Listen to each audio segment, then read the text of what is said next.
I would like Waldorf education to make an even bigger impact in the world than it already does. I know we're very proud that we've got over 1,000 schools, but actually it's still a drop in the ocean. In some places, the drop is bigger. In other places, it's kind of more vapor than drops. But it's not enough for the needs of children and young people in the world as it is today.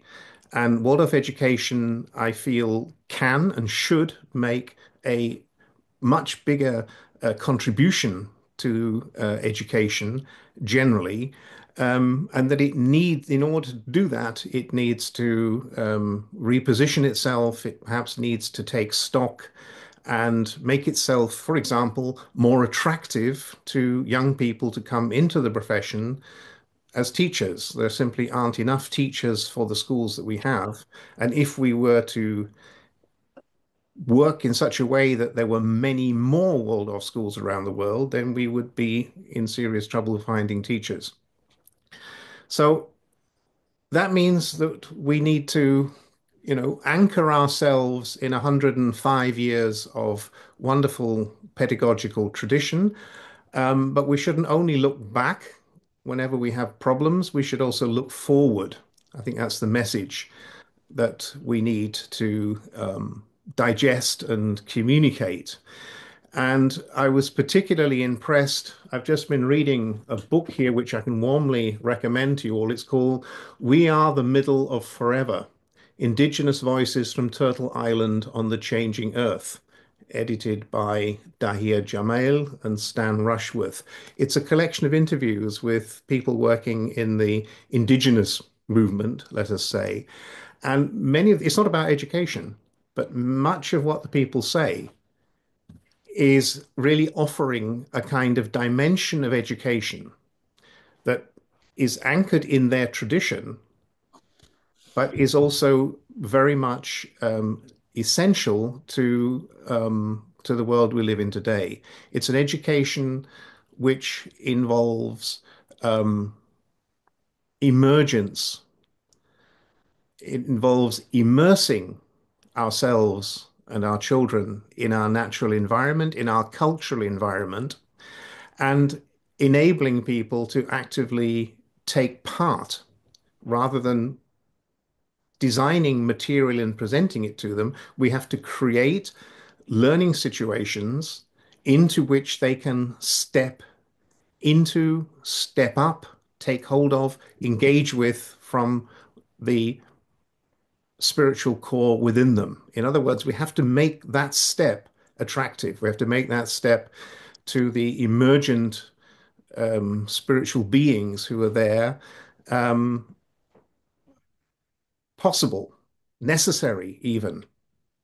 And that's why we can't just keep doing similar things to what we've done before, because it may have worked in the past, but the context that we're working in is obviously changing more rapidly than we can, probably the older among us, than we can really take hold of. And one of the thoughts that I took with me from my reading today from this wonderful book is that one of the contributors um, mentions the fact that there are elders in indigenous cultures. Elders are wise people. And there's a story about a 5-year-old elder, which I think is just a wonderful image in itself. A 5-year-old elder who is able to do something very wise in a situation. And the comment of the author is that um, there are no gurus anymore.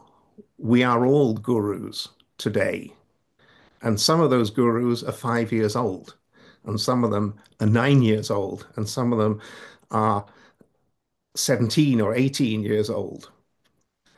That they've brought with them enormous capacity and will to make a difference. And it's our privilege to kind of enable that.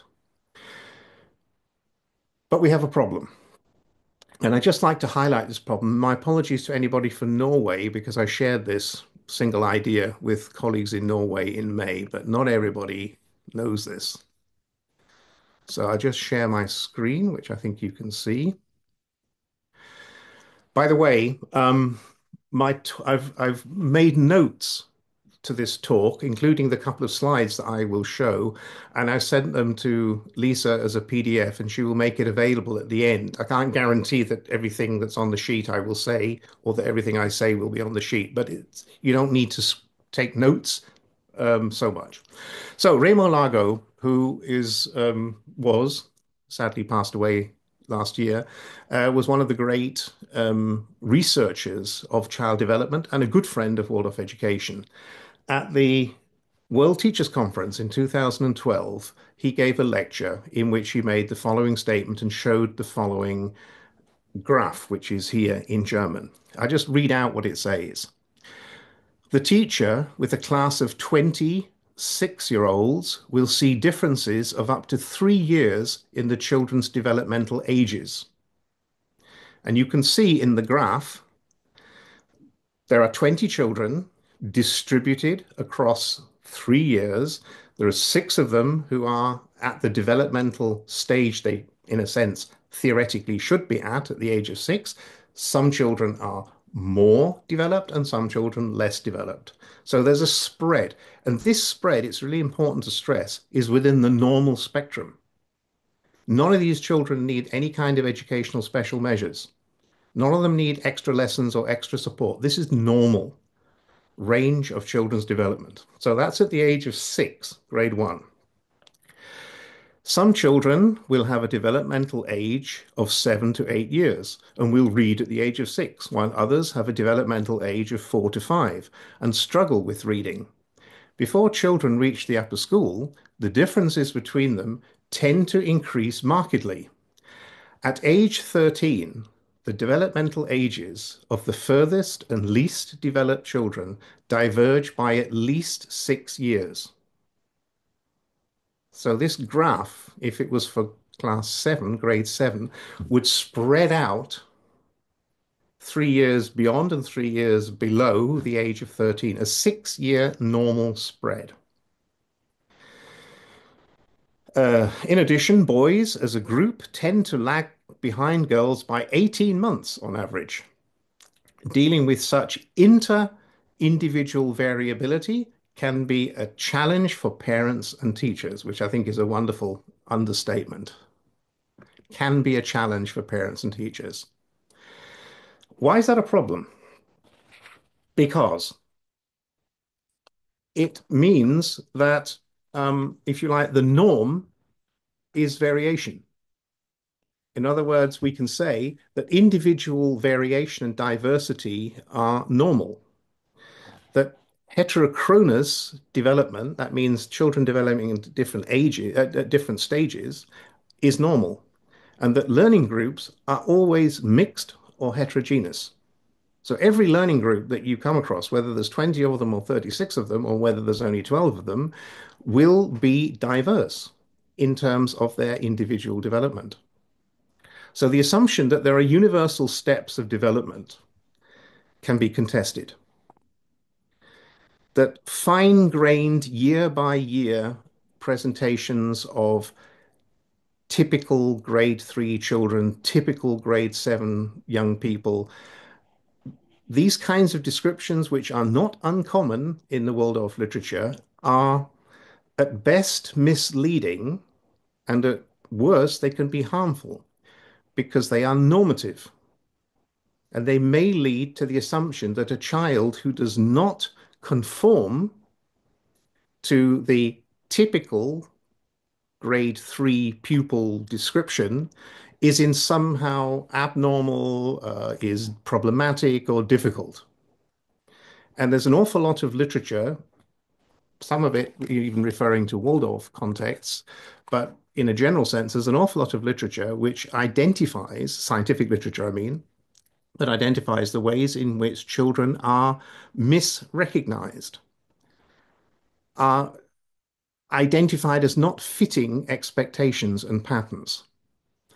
And perhaps for Waldorf education, in a sense, the most significant uh, point of the first slide was that the idea of school readiness, the idea that children have to somehow pass some kind of school readiness test at the age of 6 through a whole series of um, activities that they're supposed to be able to fulfill is fundamentally misleading. And my 28-year-old daughter, who was not allowed to go into grade one, um, reminds me every time I see her that this set her back in her career. Yeah, I'm sure it's an exaggeration, but it's funny how it's kind of stuck. This 1 year where she was not allowed to go into grade one with all her peers. She had to wait another year in the kindergarten, where incidentally, she refused to talk to anybody for a whole year. In fact, we had to intervene, really to prevent her from being identified as autistic in kindergarten. She wasn't autistic in the slightest. She just didn't want to be there and she didn't want to talk to anybody. So it can have quite a powerful effect on children. We know from Till Sebastian Edel, he's a educational researcher in Germany who has done very interesting, deep um, biographical studies of individual former Waldorf students. He established in one of his studies, the reference you can find on the paper at the end, that 1 in 4 of the former pupils that he interviewed, had the feeling that their class teacher had not recognized them, had not accepted who they were, and that they felt somehow disadvantaged by this. And by analyzing the attitude of the teachers, the researchers came to the conclusion that many of these teachers had what they described as a romantic view of childhood. And children who did not match this romantic view of childhood that they had unconsciously were somehow identified as difficult, problematical. Um, Unconsciously, the children must have realized that the teacher was looking at them in this kind of way, was not seeing them as they were. Now, 1 in 4 is quite a lot. Yeah. Um, and it's not something that Waldorf has kind of um, taken seriously to heart. This was published in German. There was no great kind of scandal, or there was no great sort of internal review. What could we do to prevent all this? Why is this happening? And so on. In fact, the study was part of a larger study on the authority of the teacher, was generally considered as affirmative of Waldorf education generally. So the implications of this for curriculum are that the correlation between child development, youth development, and curriculum content cannot be justified by assuming that there is some kind of universal development. We cannot really say we teach this in grade 5 because the pupils are at that particular stage in their development, because many of them won't be. Some of them will be past it, some of them won't be there yet. So we have to be careful how we make that sort of assumption. The idea, therefore, that there can be some kind of universally valid Waldorf um, curriculum on the basis of this also can be contested. I think we've probably these days got over the fact that there's a kind of universal Waldorf curriculum, but um, the idea is kind of still there somehow. So that's a critical question for us regarding the development of children from a Waldorf, from an anthroposophical perspective. What's also interesting is that we have critique from elsewhere. And I just like to read a passage from a research paper that was published in just let me get the name correct. Um, It was published in Global Studies in Education, and this is a paper called "Problematizing Child-Centeredness: Discourses of Control in Waldorf Education." So, and the author wrote the following, and you, as I say, when at the end of the talk, this quotation will be available to you on the PDF. She wrote, I have shown that Waldorf education reproduces many of the key assumptions of the conventional approach to early childhood education predominant in US society. Through a child-centered model that views the individual needs, desires, and actions of the child as central to the pedagogical process, Waldorf education, like conventional early childhood education in the United States, reifies the Western white middle class ideal of the mythic walled garden of happy, safe, protected, innocent childhood, which is a quotation from somebody. Waldorf education romanticizes the young child as vulnerable and in need of protection, particularly from the dangers of media, cognitive overstimulation, and adult sexuality. While Waldorf education may appear to be a child-centered, or may appear to be child-centered in the sense of retaining a focus on play, in reality, only certain types of play are sanctioned and viewed as evidence of normal development. The universalization of children's development and experience becomes problematic because the construction of childhood actually reifies those who are younger into simple predetermined entities who are to be regulated, denying their human complexities and ambiguities and their right to be heard and respected as equal human beings. As Steiner constructed childhood in universalizing ways, they missed the complexity of childhood and the right of children's voices to be heard alongside those of adults. The child is reified as a white middle class form of childhood, while silencing the experiences and perspectives of children whose development does not look or feel the same. Waldorf education, while claiming to be child-centered, ultimately relies on a more teacher-directed method than they would originally appear to proclaim. Child-centeredness in this case, therefore, is ultimately not about child empowerment and liberation. Instead, it is about creating and reifying a particular type of child, then regulating childhood in a way that fits the white middle class model of safe, innocent, and protected childhood, and so on. You may disagree. We may disagree with that analysis. This is somebody who got into a very prestigious journal. Um, Global studies in childhood is not easy to get into. And especially if you base this on empirical research, then people look very closely at how you arrive at those conclusions. The researcher in question clearly found evidence of that kind of approach. Now, it's an interpretation, but it's one that we would need to have a response to. We would need to be able to say, ah, yes, but, and we would need to be able to back that up and demonstrate it perhaps also with empirical evidence. So we can't just dismiss these people who are actually not, these are not the kind of phantom Waldorf opponents that people fear these days. These are not misinformed journalists who've picked up on, in effect, a few disaffected voices, or they're somehow anti-spirituality or they're anti-anthroposophy. These are people who, out of interest, go and have a look and see what we're actually doing and come to quite interesting conclusions. And in the case of the next author I'm going to quote, a researcher called Hunter Knight, is actually quite interested and committed to Waldorf education. And when I reached out to her, I was met with a very friendly response and invitation to dialogue and so on. So these are not kind of opponents. Hunter Knight published a paper in this year, 2024, in another very prestigious journal, which is Pedagogy, Culture and Society.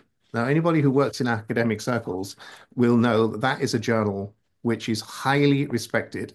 And I, for one, have never managed to get anything accepted by them. Um, the abstract to her paper reads as follows. How do assumptions about where children naturally belong reinforce colonial productions of the human. You have to kind of get used a little bit to the tricky language, but they also have to get used to anthroposophical language when they try to understand us. This paper presents research from a study examining how North American Waldorf educators navigated the colonial legacies of common sense understandings of childhood. I focus on the ideas about childhood that emerge in a belief that Waldorf kindergartens are ideal places for children. The pedagogical space of the Waldorf kindergarten is built on intuited assumptions about children being close to nature, family, and home. I bring together childhood studies and anti-colonial theory to argue that these assumptions are not neutral or ahistorical, but instead originate in colonial stories of the human structured by settler geographies. Okay, people who settle other people's countries, like North America. This paper explores how relying on these assumptions ultimately meant that the participants had to negotiate the racism and ableism embedded within their origins, illustrating larger implications for other educators who navigate dominant Western understandings of childhood that organize pedagogy and pedagogical spaces. Now, in the course of this article, Hunter Knight makes very interesting statement. She cites somebody who had visited a Waldorf kindergarten and described it as Little House on the Prairie went to Stockholm on vacation. Little House on the Prairie will be familiar to older people because the book has now been kind of more or less banned. And this captures the ways in which the wooden light-filled room draped in pink fabrics has what might be called an elevated settler aesthetic. Now that may seem strange to us in Europe because we don't feel like we haven't settled other people's lands, or at least not that obvious and not that recently. But in a North American or an Australian or a South African context, this is actually quite an interesting observation. And she comments on this. The fancy log cabin feeling illustrates the ways in which this space organizes a pedagogy for a child can experience progressive growth from nature into the white, settler-coded space of Waldorf kindergarten as home. The Waldorf kindergarten's evocations of nature, family, and home are a visual evocation of a very specific story of childhood. This space feels intuitively true, not just because of objective facts about where the children naturally belong, but because it matches how the child is temporally and geographically figured in the progression of man, written with a capital letter. This space intentionally evokes a North American construction of identity development in the manner that it reiterates narratives of settler dominance in facilitating movement through uncivilized space to reach the civilized space beyond. So, what do we learn from this? We learn that, these articles have researched Waldorf in the North American context. We don't have people looking at Waldorf education that closely in European context. There's some in the UK context, and there are some articles about Waldorf education in Australia. But this is very interesting because it shows in many ways the extent to which Waldorf education reflects the sort of unconscious cultural assumptions of the people who practice it that are not necessarily drawn from what I understand Waldorf education to be. But I can understand how they came to that. Yeah. And I think this is one of the areas of Waldorf education that will require considerable sensitive research to tease out to what extent Waldorf education has been shaped by the tacit, implicit assumptions that the people who practice it bring with them from the culture that they were brought up in or their own personal vision of what education is. That it's possible probably to identify a Scandinavian Waldorf education. It's probably possible to identify a Netherlands form of Waldorf education, and it's certainly possible to identify a British form of Waldorf education because the people who do it, even though they may be former Waldorf students themselves, have Im embodied, have taken on all kinds of cultural attitudes, which are probably very much part of the ideals that they had that have drawn them to Waldorf in the first place. Yeah. In other words, we look at Waldorf and we find what we're looking for, but in a sense, we also find what we were hoping to find and what we were expecting to find, not necessarily what is there. So there's an interesting dynamic there, which these researchers are pointing to in North America. If you like, the hard-hitting aspect of this is the conclusion of one of Hunter Knight's other uh, articles. She writes, across Turtle Island, for those who don't know, that is the indigenous term for North America. Across Turtle Island, indigenous children, black children, children of color are disproportionately likely to be given a stigmatizing disability label, drop out of school, or enter a juvenile prison. So having this kind of white middle class settler image of childhood, there's a very interesting passage in this paper about the relationship to nature. Is nature constructed or is nature actually there? Do they see the nature? Do they see the people who created that environment before the white Europeans came and settled it? Generally not, as she points out in the article.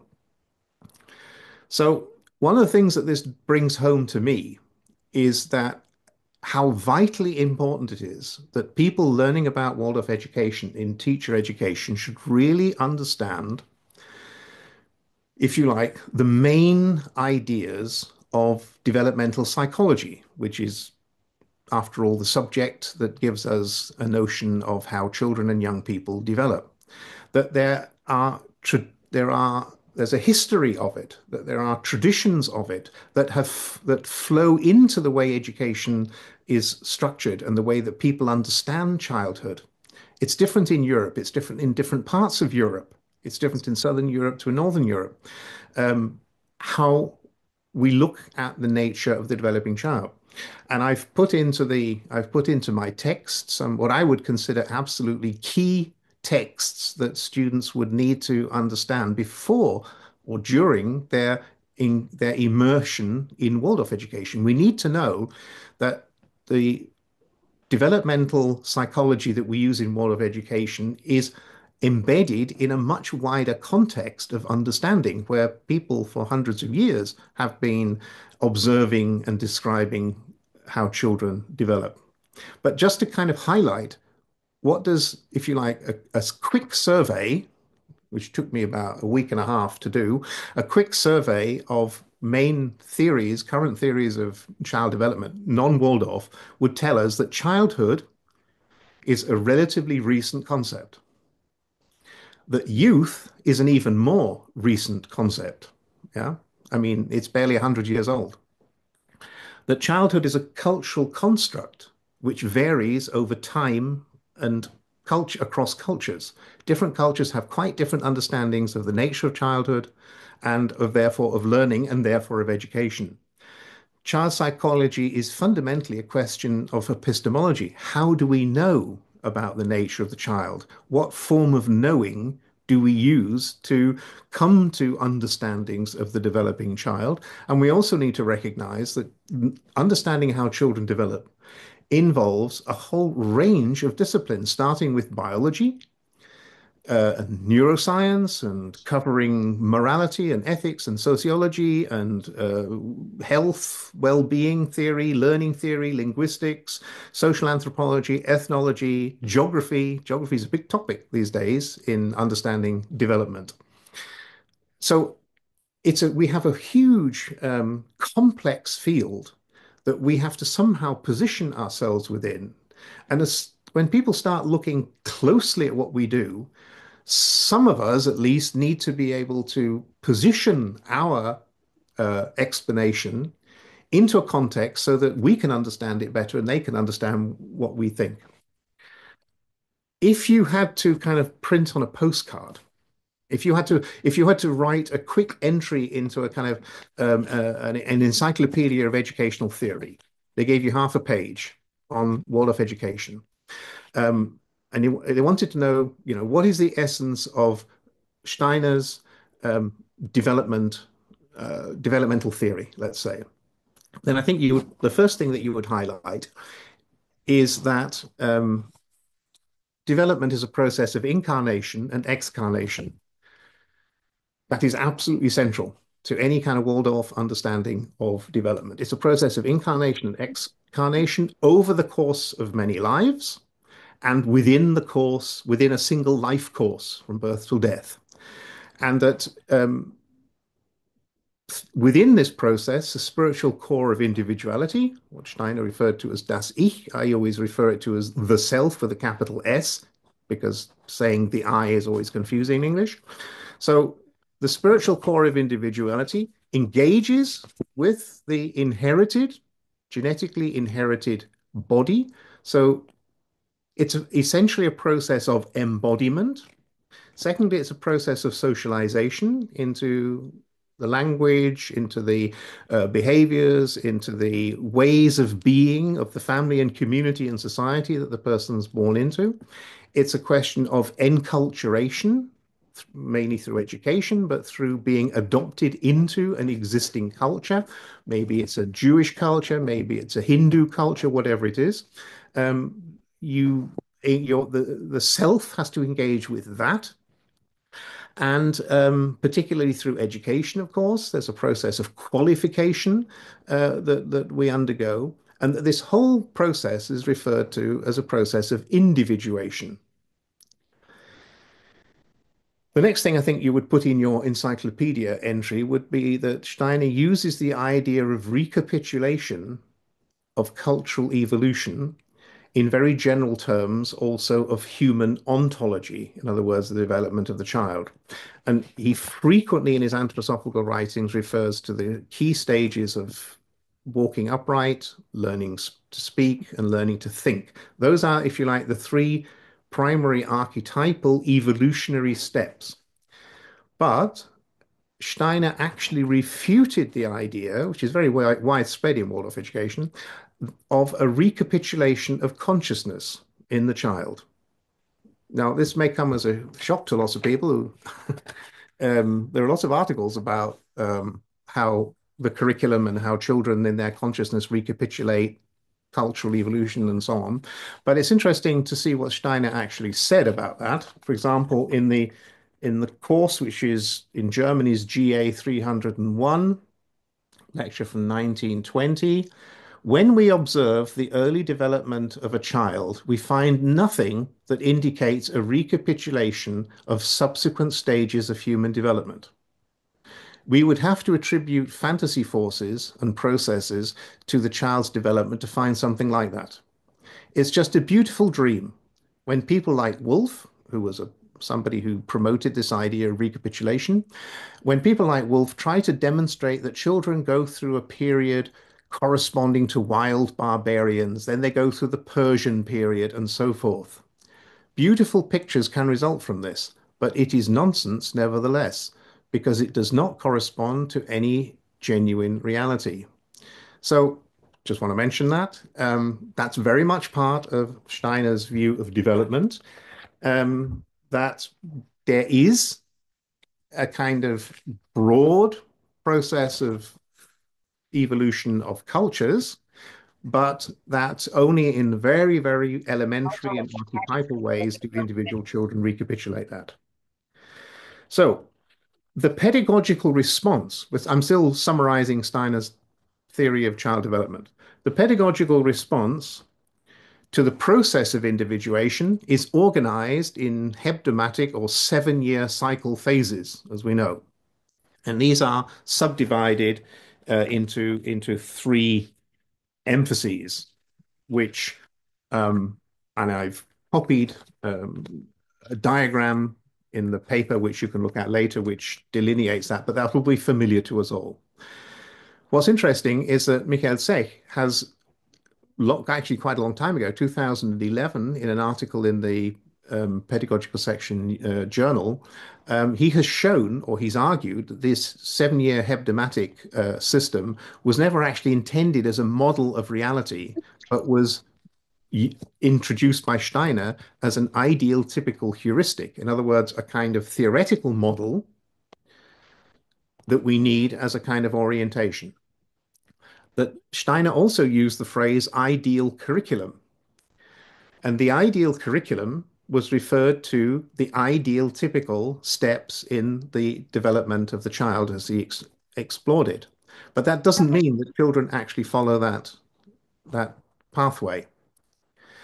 And if you were concluding an entry into a encyclopedia of child development theories, you'd have to relate Steiner in some way to other approaches that he himself would have been familiar with.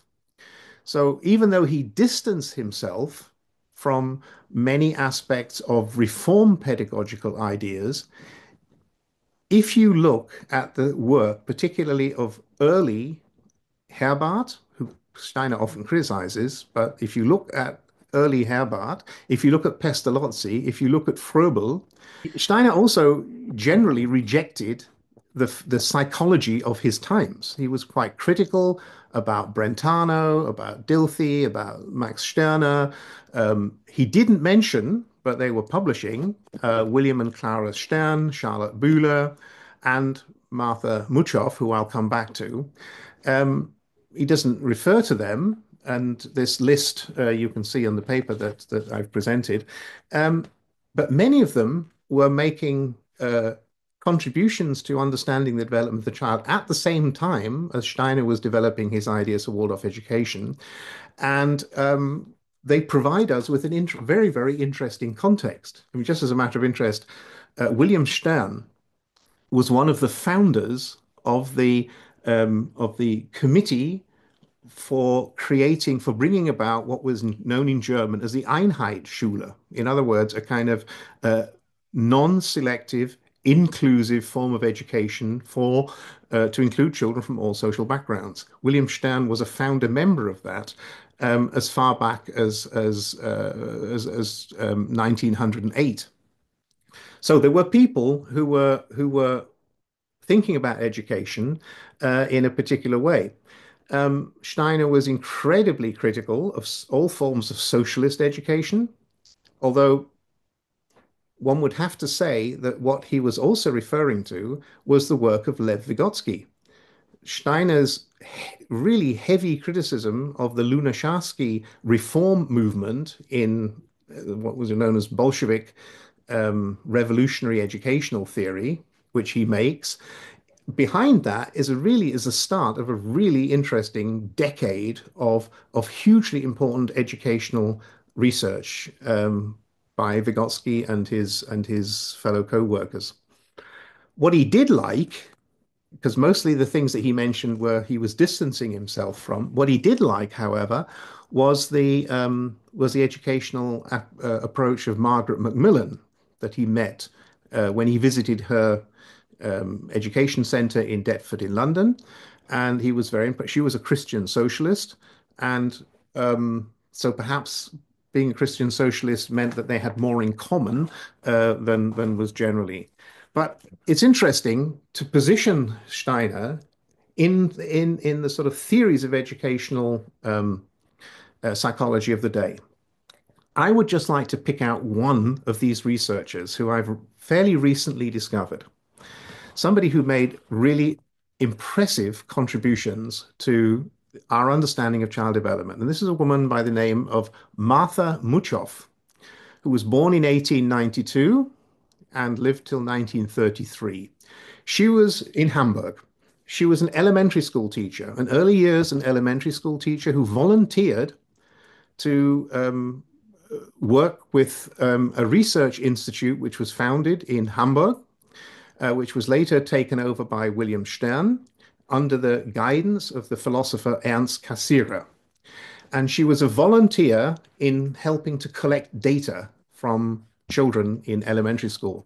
She then did her PhD, supervised by William Stern and Ernst Cassirer, with the title in English, The Psychology of the Educator.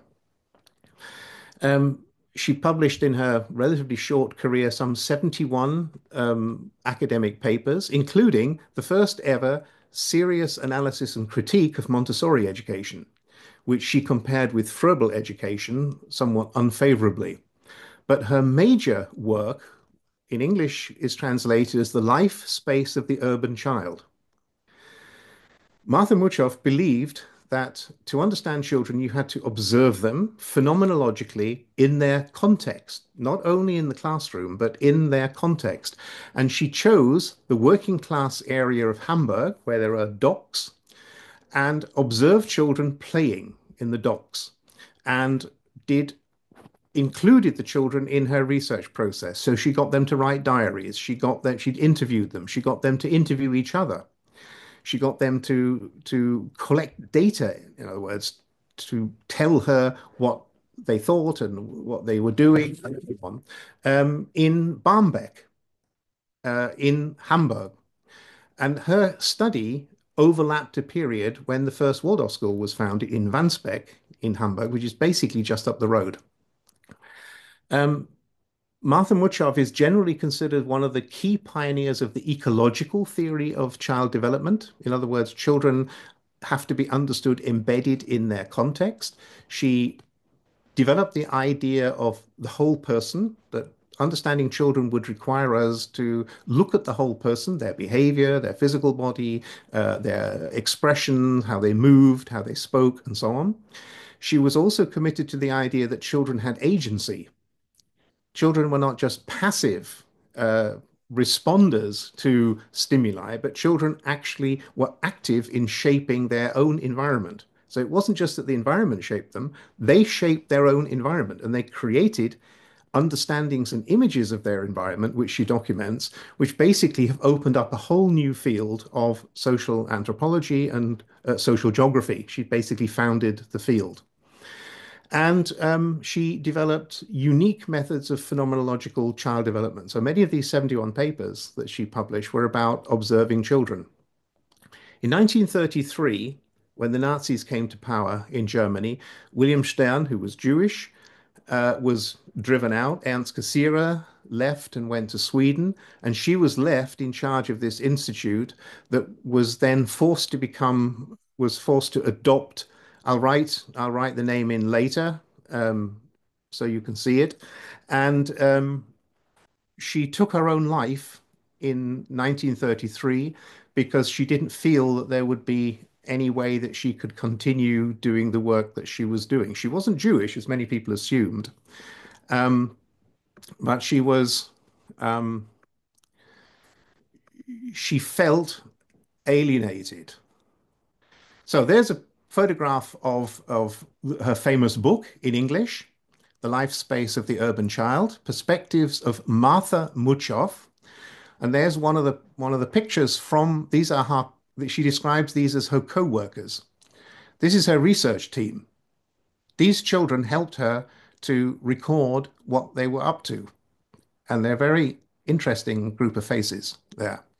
There's only known one photograph of her down below, and there is what is in German called a Stolperstein. In other words, it's a little stone set in the ground that you trip over when you're walking.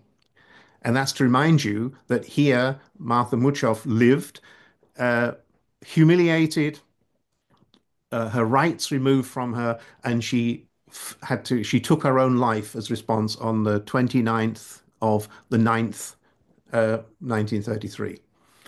So what's always interesting is that there were other people doing something similar. What's really impressive about Martha Muchoff was that she demonstrated that the combination of teachers, elementary school teachers, researchers, associations of teachers like trades unions, and the local education authorities together with funding managed to significantly change the lives of children on a significant stage, working class children over 10 years or more of her working career.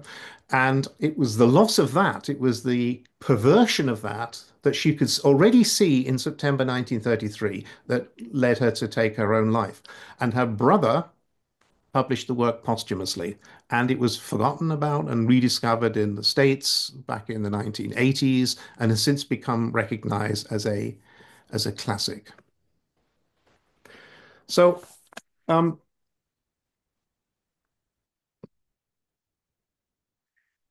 what I'm suggesting we do is that we take a new perspective, and I call it a benign critical. Benign means well-intentioned, well-meaning. I don't mean to be critically destructive. I mean to be constructive in any criticism that I have, because I want Waldorf to succeed. I want Waldorf to work better than it already does. And this would require, in my view, us to, in a sense, develop a kind of um, theory of child and youth, particularly youth development, that builds on the anthroposophical um, understanding of the developing human being, that builds on our experience of 105 years of Waldorf education in multiple cultures, but complements that with ideas of education, with research that has sufficient affinity to our approach that it makes sense to assimilate it. And I mean by that that it recognizes the spiritual dimension of the human being, that it recognizes this path of individuation, that it recognizes that we're addressing the whole child, not just as a kind of fancy way of saying it, but we actually mean the whole child. And there are lots of ideas around there that are in a sense that we would have an affinity towards, that we can expand our understanding of child development through this kind of work. There are ideas. If anybody here has read Jan Göschel's book in German, unfortunately only in German, as far as I know, what he calls the biographical mythos, the myth of biography, is not a myth in the negative sense, but what it means is how can we learn to read the underlying story of the individual child. In other words, he's describing a anthroposophical phenomenological child study method which draws on a whole range. It would take a whole evening's talk to go into, but it draws on a whole range of insights of philosophers and scientists since Steiner that not just he's not just quoting them to say, look how Steiner was right, look how Waldorf is doing the right thing, but that really add a deeper level of practical understanding of these phenomena.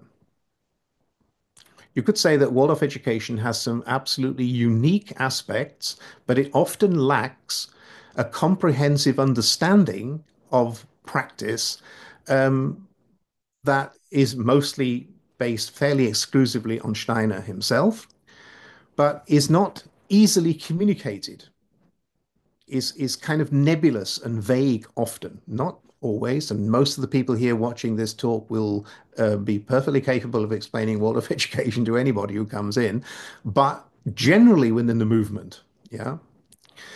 Um, and this new approach to understanding development would enable us, would provide us with a platform for uh, developing curriculum, for deepening our understanding of learning theory, for being able to adapt Waldorf approaches to the very different kinds of children that we have and young people who are there. The classic, there's a wonderful article by a German colleague, a very experienced colleague called Walter Riedmüller, who's who's reassessed the role of the class teacher. And I've translated this article, and we hope to publish that somewhere very soon in English because it's absolutely vital.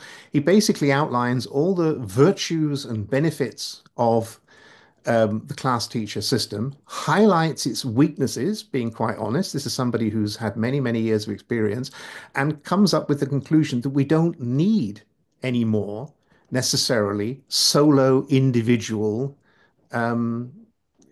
people who know it all, who we follow. we may have done in previous generations. What we now need are teams. We need people, groups of adults who can support each other, who can model the kind of social mutual support that is so lacking in the world today. So it's very interesting. That's the kind of thing that if we had a better understanding of child development, if we had a better understanding of learning, if we had a better understanding of, for example, social processes in learning, these are things that we can develop building on existing other theory. One of the areas that I'm always referring to is the work of Jean Lave and Etienne Wenger in communities of practice. This is such a relevant way of understanding how groups of people learn, um, not necessarily always directed only to children in education, but learning generally. But I read sufficient in there to see that this is actually one of the best explanations of the Waldorf class that you could find. So a new a new Waldorf developmental theory would be based on Steiner's pedagogical anthropology, 105 years of practice that we've actually analyzed, that we've actually looked at with the kind of um, interested, committed, warm-hearted enthusiasm, but scientific exactness of a Martha Muchoff. Yeah. That we're really looking to understand the phenomenon in the classroom so that we can improve things, so that we can understand how it works. We would need to do that, and we would need to take into other, we would need to take on board other perspectives that support the way Waldorf has always looked at children. We would need to make this understanding comprehensible to people. We would need to make this idea of individuation and incarnation accessible. This is not some weird, exotic, new age idea. There are, after all, six reputable journals that have the title, have the word spiritual in them, including the International Journal of Children's Spirituality, another journal that is really hard to get into if you're an academic. Very, very high standards. There's whole journals devoted to spirituality. We don't need to shy away from it. Yeah. What we need to do is to explain what we mean by it, what Waldorf actually means by the spiritual dimension, very much as Jos did last week in his talk with his four different approaches to spirituality, which no doubt will not make him particularly popular in some quarters, but is really, really important to have said and to have made it as clear as he presented that. That we would be presenting, in a sense, a notion of the individual as a spiritual being, incarnating, embodying, being socialized, being encultured, and finally emerging, as it were, as a subject, as an autonomous individual, but an autonomous individual with the ability to take responsibility. In other words, an ethical individual, because you can't be ethical on your own. Ethics is only something you can do with other people. I could sit here and say I'm being ethical, but it doesn't affect anybody. It's only ethical if what I do has any impact on the people around me or on the world around me. So ethical individuals are socially aware, socially skilled, socially responsible people. And that only makes sense with this understanding of a spiritual core of human being, because who else would make those ethical decisions? And incidentally, nearly all the contributions in this wonderful book of Indigenous Voices is reinforcing this idea that individuals become autonomous, responsible agents through their community, through their culture, and through, above all, through their relationship to the natural world. So I just go back to my next slide, which is just about round up where we've got to. We went to Martha Muchoff, and we go to the next one, which is This would be, this would be the kind of the postcard version of a Waldorf theory of child development. So we have a biological process of maturation, which is socially shaped. We know, for example, the age of when girls have their first periods is influenced by the culture and by the environment that they live in. Yeah. It's not just a kind of biological timetable that just unfolds. So it's socio and biological. Then we have the social and cultural expectations of the community that you're in, including the educational expectations, what you have to be by a certain age, what you have to know, what you have to be able to do. That's a reality. And the individual has to engage with that.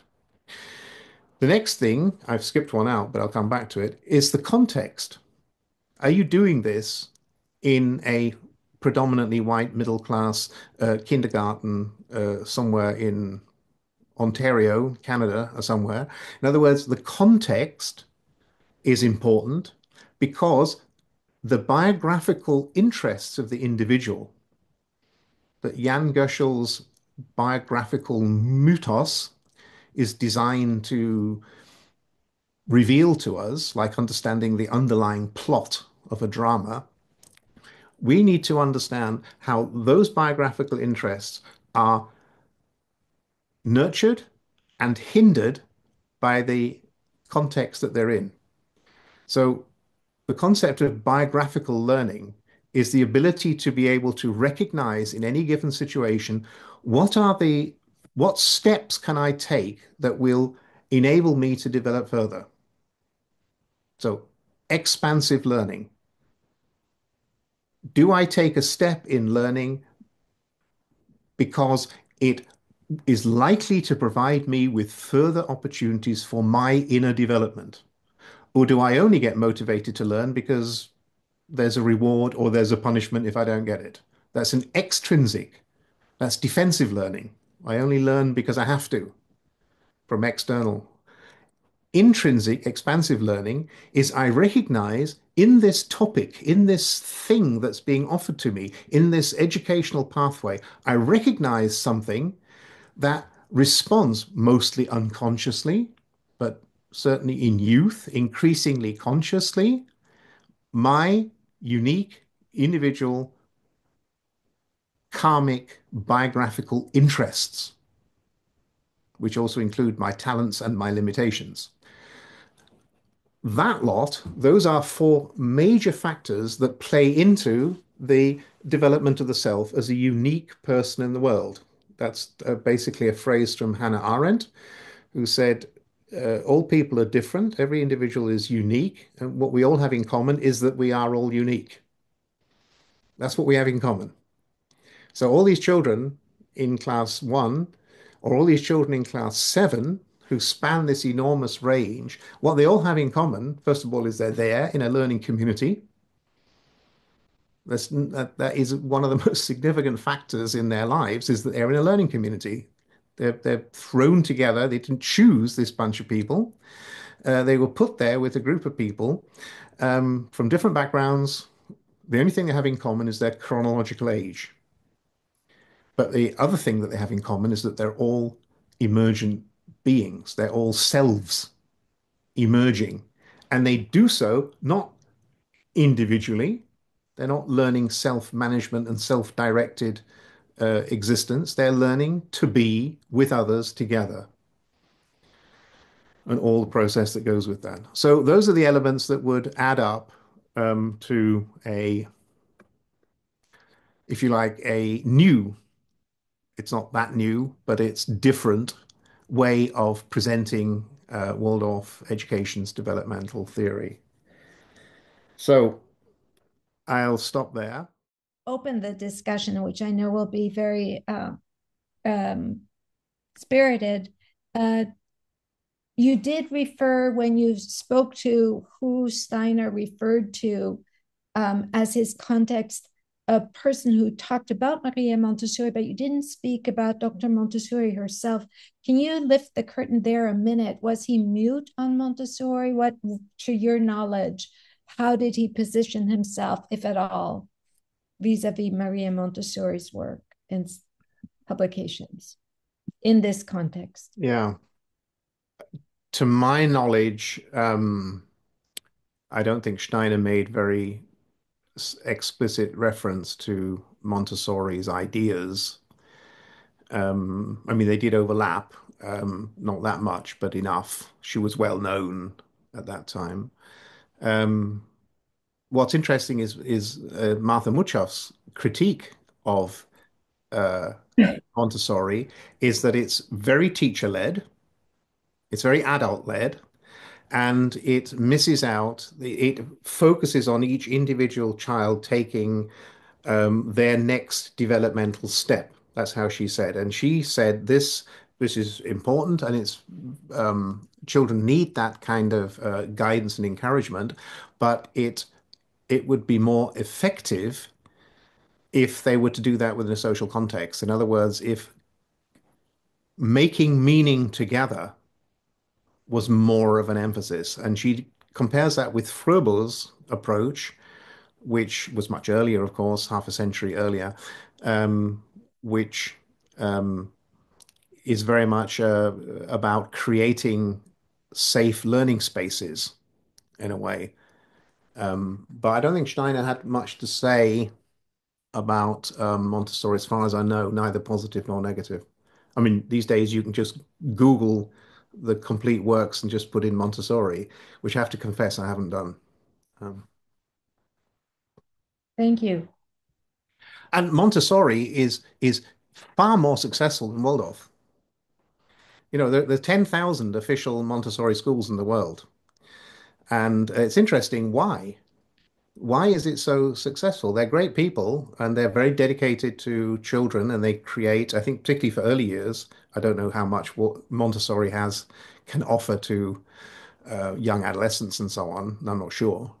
It wasn't really part of her original theory. Um, you know, they have this commitment, and in many places, alliances with Montessori as a kind of as the other alternative education are often very fruitful. But when you look a little bit in detail, it's quite interesting to see what the differences are. And mostly it's early years. I went today, I visited the place in Barmbek in Hamburg where Martha Muchoff's, where these photographs were taken.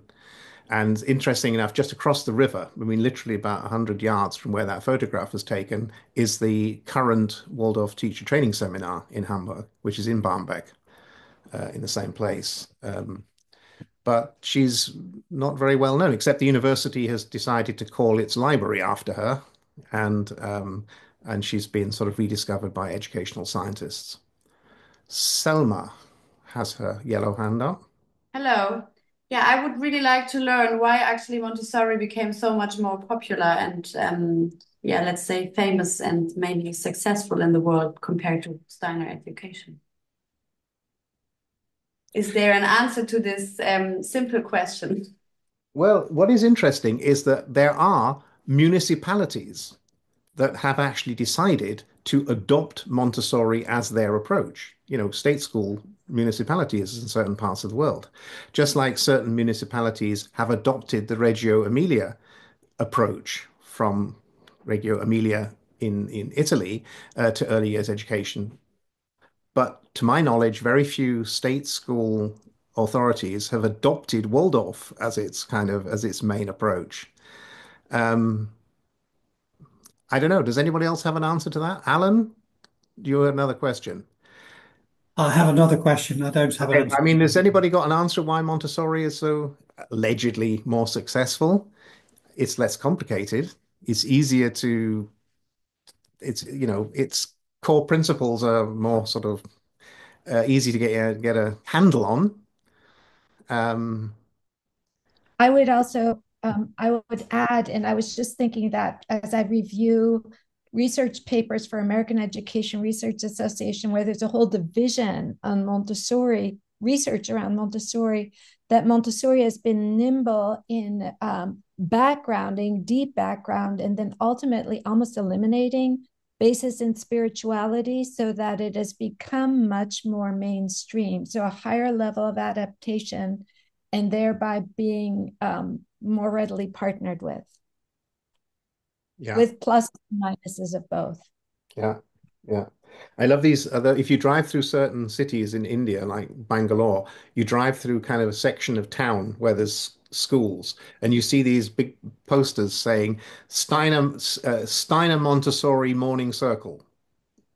It's sort of, the combination. And if the sign was bigger, they'd probably throw in Reggio Emilia as well. So the combination would be unbeatable. So, Alan, I see, and Joan in Cape Town has, And Siva. Yeah. yeah, thank Uh, you. Yeah, Thanks, Martin. Thank you for doing this research kind of on our behalf in a way. It's wonderful to know you're out there doing this and bringing in these names. I wonder if you have a sense of the child development model, if there is one, that lies behind the success or the vision of the Agora schools that are taking root in Holland and Belgium and proving so successful. I wonder if you've had a chance to look at that. I've looked at the websites and their information, and it seems to be characterized by two things. One is a kind of organizational, the way in which the way the education is organized, and it's they have a system that is kind of that all these schools buy into. Perhaps that's already too pejorative to say that, but they deliver a kind of similar system. It's interesting. Waldorf everywhere is Waldorf, but everywhere you go is different. It's different. Maybe in early years less, but Waldorf's actually far more diverse than we realize. But no, I don't know more than that, and you can just look at what they say on their websites. Um, but there are really interesting educational initiatives around. Which are really quite well founded. And it irritates me that Waldorf has somehow it makes itself so complicated. Um, yeah. But anyway, help me out. Joan, I think, was the next person whose hand I saw, but yeah. Yeah, I think so. The one comment I wanted to make about Montessori teachers is that it's a lot cheaper to train and quicker to train Montessori teachers, which I think makes it much more effective in being able to roll it out, so to speak. And then the other thing is that, particularly in South Africa, it's interesting that sort of older teachers or people who've been in the system for longer often adopt an incredibly Eurocentric approach to what they are doing in the classroom in South Africa, wherever they find themselves. And it's almost like, in the same way as we had to look or have had to look at breaking down the colonial structures in our universities, or trying to examine what is happening in our universities, we have in some ways have to do that in our schools, particularly in South Africa, because I've seen a Waldorf kindergarten in a small space in a township in Khayelitsha, which is having a morning circle that could have been taken out of a school in Stuttgart. And for me, it just seems odd, to say the least of it. So I think there's an incredible amount of work to be done in Yeah. looking specifically at the development of children within the social context and within the country and within our, creating our, yeah, okay, I'm losing my words, but I think I've Yeah. made my I mean, comment. those Yeah. of you who've heard me speak before will know that what I'm arguing for is a kind of a set of core principles which we can Yes. share in common that we can apply in different situations, as opposed to taking on a set of external aspects. The Little House on the Prairie goes to IKEA is such a kind of it's a great phrase that unfortunately I've already misquoted, but it kind of says a lot because yeah, we've experienced that, those of us who travel around. Um, Shiva, is that your correct pronunciation? Shankari, Yeah, yeah, it is a correct pronunciation, Shivashankar. Yeah. and then Sorin from Cluj. Okay. Yeah, thank you very much for this amazing lecture. Every time I come to the lectures, and there's a different perspective that I gain. One thing that I wanted to add is finding a Montessori institute and getting trained is easy, like amazingly easy. There are like 6 months crash course and 1 year crash course. Whereas when it comes to Waldorf, it's more of a philosophy. It's not a methodology where you get like a set of rules and you go by it. You really have to understand certain things, realize how it works for a child in your class. It's not grouping everything under like one umbrella and saying, oh, this is what we cover. No, it's like very specific for each child. And to even get there, to realize that is a journey. And to get the parents understand that, I think has been the most difficult part for me. I have been working in India, I'm working in Italy, but to find the parent group that really understands the underlying philosophy of seeing the child in their spiritual space and witnessing the development is like the hardest part. And some of them don't even have the patience to come and attend the few gatherings that we have to explain. Okay, this is what we are looking at. This is what we have to, as adults, hold space for children. That I think is becoming harder and harder with the parents having to cope up with the peer pressure of the education system, of what the child has to do. That is where I think we are facing more and more challenges. And added to that is the financial layer to support the schools, to hold their space. It's just that it's it's multi-layered. And as you mention every time in all these talks that we have, collectively, we as a community have to really go some distance to cover all of these layers. Yeah. Thank you so much. Thank you. I take what Soren's contribution, and then there's one in the chat which I will respond to from Sophie. But Soren, Yeah, thank you. Good evening, everyone. Thank you, Martin, for the presentation. It was very important to have this whole view, the academic view, the comparative view. And also, can you hear me well? I don't know. yes, yeah, well, I can. Okay.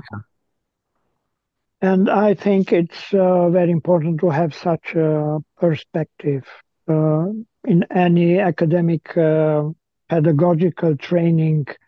There is opportunity to look upon these the principle of general pedagogy beside or apart from the incarnation, excarnation, and the ethical individuation. The others are to be found there. And the German researchers have documented it, I think, extensively. Your face, and having an open discussion about fundamental things like what we understand the development of the child to be about is so important. We should just open discussion to that.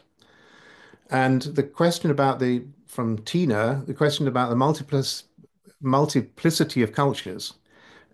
Most of us live in places with very multicultural contexts. Yeah. I mean, in the city of Hamburg where I teach, 50% of the children in school age, I don't mean Waldorf, but 50% of the children in schools have some kind of migration background in their family. This is absolutely normal.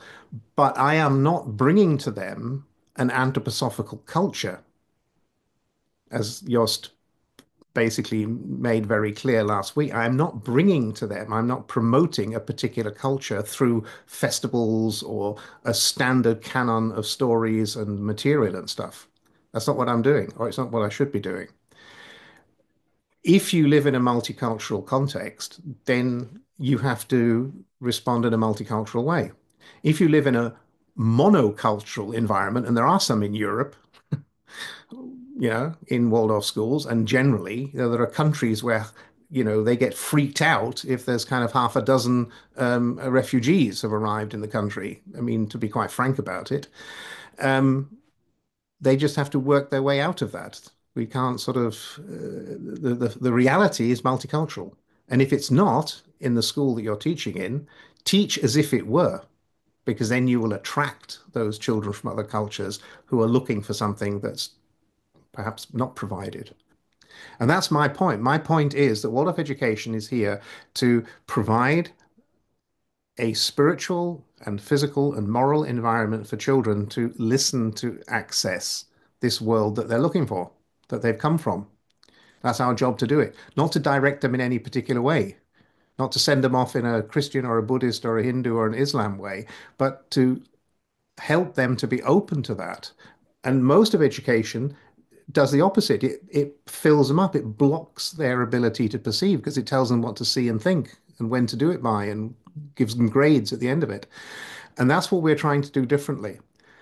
And we need more opportunity to reach out and do that because this is not an education that should be exclusive. This is not an education that should be for the middle class elite in any given population. And we have not achieved that. Many of us have tried throughout our whole careers to make it possible, but we have not really achieved that yet because we're still not in a position to have our voices heard there, which is the academic path is just one of them. That's just one of the places you have to get accepted. But you also have to take this into the media. You have to take this into the political world and so on. So I see that are there any other voices that would like to? Sylvie's got her hand raised, but I guess it's from before. Anyone else like to offer us with a concluding thought? Then I wish us all a peaceful evening, morning, day, whatever time you're tuning into this, and we all look forward to the next talk.